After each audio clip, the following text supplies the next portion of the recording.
Hey traders, Raghee here, and in this video we're going to talk about energies. And one of the things that perhaps you've noticed, and I'm going to show you how I track this, is I take a look at here we go. I take a look at where rotation could be happening. And what we have here, this is the Koifin website. And what we have here is the uptrend you can see in software and technology. You can see here semiconductors. We're seeing some movement higher in those corners of the market.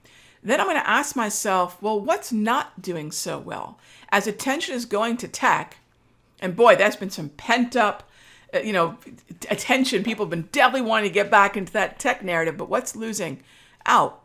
Well, that's OIH. That's oil services. This is the Energy Select Spider. Financials have been flat. Materials have been flat. Small cap regional bank, flat. MOO, that's an ag ETF, flat. Okay. So then I'm asking myself, where is the attention not happening? So part of the Ferris wheel is heading higher. Part of the Ferris wheel is heading lower. So I don't want to be chasing momentum, so tech can do what it wants to do. But now I'm wondering, well, where are traders perhaps taking their eye off the ball? Well, energy, I think, is one of those places, not just energy, but energy stocks, one of those places we need to focus. This could be the XLE, OIH, and even XOP.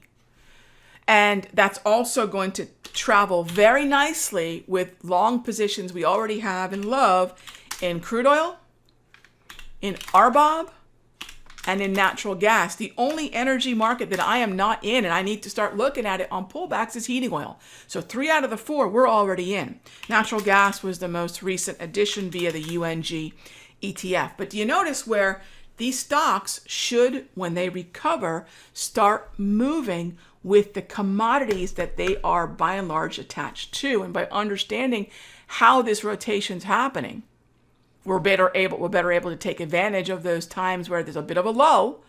Our eyes aren't quite on that market.